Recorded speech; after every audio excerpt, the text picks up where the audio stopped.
വിശുദ്ധ മാർക്കോസ് എഴുതിയ സുവിശേഷം അധ്യായം 11, 12 മുതൽ 33 വരെയുള്ള തിരുവചനങ്ങൾ. അടുത്ത ദിവസം അവർ ബഥാനിയയിൽ നിന്ന് വരുമ്പോൾ അവന് വിശക്കുന്നുണ്ടായിരുന്നു. അകലെ തളിരിട്ട് നിൽക്കുന്ന ഒരു അത്തിമരം കണ്ട് അതിൽ എന്തെങ്കിലും ഉണ്ടാകാം എന്ന് വിചാരിച്ച് അടുത്തു ചെന്നു. എന്നാൽ ഇലകളല്ലാതെ മറ്റൊന്നും കണ്ടില്ല. അത് അത്തിപ്പഴങ്ങളുടെ കാലമല്ലായിരുന്നു.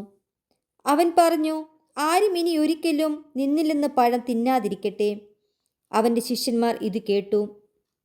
അവർ ജെറുസലേമിലെത്തി. അവൻ ദേവാലയത്തിൽ പ്രവേശിച്ച് അവിടെ ക്രയവിക്രയം ചെയ്തുകൊണ്ടിരിക്കുന്നവരെ പുറത്താക്കാൻ തുടങ്ങി. നാണയമാറ്റക്കാരുടെ മേശകളും പ്രാവു വിൽപ്പനക്കാരുടെ ഇരിപ്പിടങ്ങളും അവൻ തട്ടിമറിച്ചിട്ടു. ദേവാലയത്തിലൂടെ പാത്രങ്ങൾ ചുമന്നുകൊണ്ടു പോകാൻ ആരെയും അവൻ അനുവദിച്ചില്ല.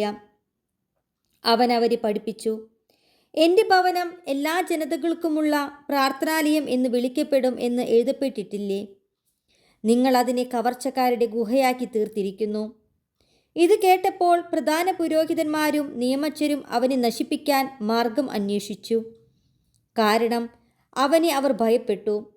ജനങ്ങളെല്ലാം അവൻ്റെ പ്രബോധനങ്ങളെക്കുറിച്ച് വിസ്മയിച്ചിരുന്നു. വൈകുന്നേരമായപ്പോൾ അവർ നഗരത്തിന് വെളിയിലേക്ക് പോയി. അവർ രാവിലെ അത്തിമരത്തിൻ്റെ സമീപത്തു കൂടി കടന്നു പോകുമ്പോൾ അത് സമൂലം ഉണങ്ങിപ്പോയിരിക്കുന്നത് കണ്ടു. അപ്പോൾ പത്രോസ് അവനെ അനുസ്മരിപ്പിച്ചു, ഗുരു, നോക്കൂ, നീ ശപിച്ച അത്തിമരം ഉണങ്ങിപ്പോയിരിക്കുന്നു.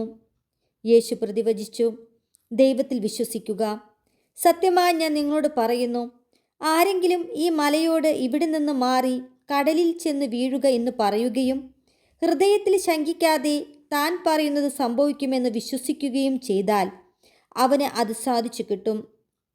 അതിനാൽ ഞാൻ പറയുന്നു, പ്രാർത്ഥിക്കുകയും യാചിക്കുകയും ചെയ്യുന്ന എന്തും ലഭിക്കുമെന്ന് വിശ്വസിക്കുവിൻ. നിങ്ങൾക്ക് ലഭിക്കുക തന്നെ ചെയ്യും. നിങ്ങൾ പ്രാർത്ഥിക്കുമ്പോൾ നിങ്ങൾക്ക് ആരോടെങ്കിലും എന്തെങ്കിലും വിരോധമുണ്ടെങ്കിൽ അത് ക്ഷമിക്കുവിൻ. അപ്പോൾ സ്വർഗത്തിലുള്ള നിങ്ങളുടെ പിതാവ് നിങ്ങളുടെ തെറ്റുകൾ ക്ഷമിക്കും. അവർ വീണ്ടും ജെറുസലേമിൽ വന്നു. അവൻ ദേവാലയത്തിലൂടെ നടക്കുമ്പോൾ പ്രധാന പുരോഹിതന്മാരും നിയമജ്ഞരും ജനപ്രമാണികളും അവൻ്റെ അടുത്തെത്തി. അവർ അവനോട് ചോദിച്ചു, എന്തധികാരത്തിലാണ് നീ ഇവയൊക്കെ ചെയ്യുന്നത്? ഇവ പ്രവർത്തിക്കുന്നതിന് ആരാണ് നിനക്ക് അധികാരം നൽകിയത്?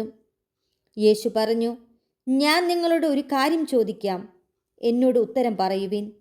എന്തധികാരത്തിലാണ് ഞാൻ ഇവ ചെയ്യുന്നതെന്ന് അപ്പോൾ പറയാം.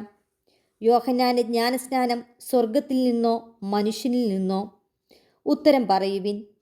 അവർ പരസ്പരം ആലോചിച്ചു. സ്വർഗത്തിൽ നിന്ന് എന്ന് പറഞ്ഞാൽ പിന്നെ എന്തുകൊണ്ട് നിങ്ങൾ അവനെ വിശ്വസിച്ചില്ല എന്ന് അവൻ ചോദിക്കും. മനുഷ്യരിൽ നിന്ന് എന്ന് പറയാൻ അവർക്ക് ജനങ്ങളെ ഭയമായിരുന്നു. കാരണം യോഹന്നാൻ യഥാർത്ഥത്തിൽ ഒരു പ്രവാചകനാണെന്ന് എല്ലാവരും കരുതിയിരുന്നു. അതിനാൽ അവർ യേശുവിനോട് പറഞ്ഞു, ഞങ്ങൾക്കറിഞ്ഞുകൂടാ. അപ്പോൾ യേശു പറഞ്ഞു, എന്തധികാരത്താലാണ് ഞാൻ ഇവ ചെയ്യുന്നതെന്ന് ഞാനും നിങ്ങളോട് പറയുന്നില്ല.